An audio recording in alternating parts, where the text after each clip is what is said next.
The world held its breath. From the grand halls of the Vatican to the bustling streets of Manila, a wave of uncertainty spread. Pope Francis was in the hospital, and his health was failing.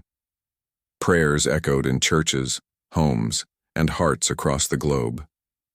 Cardinals from every corner of the world rushed to Rome, preparing for what would come next.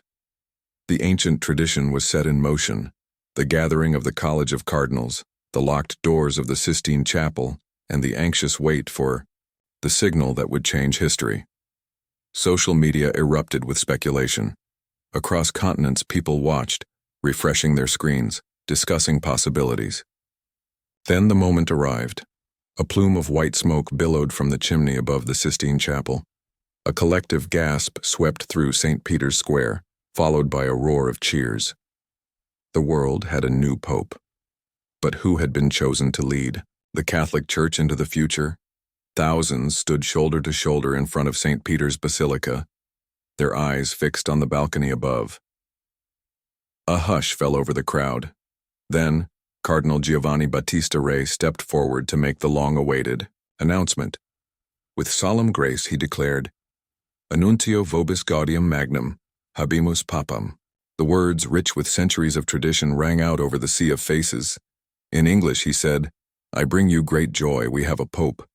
And then came the name, Luis Antonio Tagle, the Archbishop of Manila. A ripple of astonishment spread through the crowd, followed by a wave of jubilation. For the first time in history, an Asian had ascended to the papacy. It was a moment of transformation, a signal that the Catholic Church was stepping into a new era. Luis Antonio Tagle was no stranger to the faithful.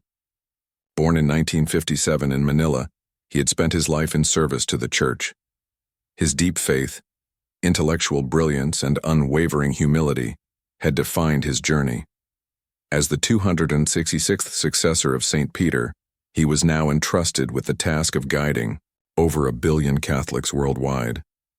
His path to the papacy had been marked by devotion and dedication. Ordained as a priest in 1982, he quickly gained recognition for his wisdom and compassion. His studies led him to Rome, where he earned a doctorate in theology. But despite his academic achievements, he remained deeply connected to the people. Whether teaching seminarians, tending to parishioners, or serving as Bishop of Imus, he was known as a leader who listened, who cared, who walked with the people in their struggles. In 2011, Pope Benedict XVI appointed him Archbishop of Manila. His leadership was defined by his commitment to social justice, advocating for the poor and marginalized. He spoke with a voice that resonated across cultures, bridging the gap between tradition and modernity.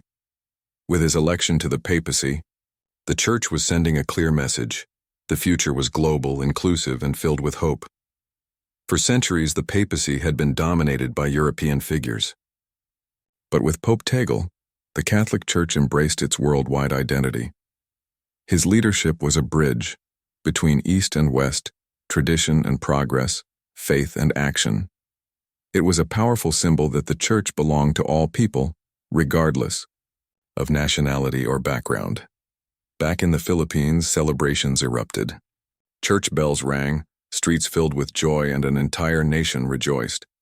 For a country where Catholicism runs deep, the election of a Filipino Pope was both a spiritual affirmation and a moment of national pride. It was history in the making. As Pope Tagle stepped onto the balcony, he was met with thunderous applause. His warm smile and humble demeanor immediately endeared him to the world. He spoke of love, unity, and service. He called for a church that embraced the forgotten, the outcasts, and the poor.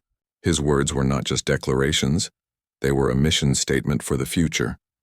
He believed in breaking down walls and building bridges. He reached out to other faiths, promoting dialogue and understanding.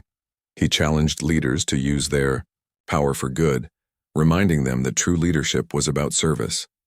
Yet, his journey was not without challenges.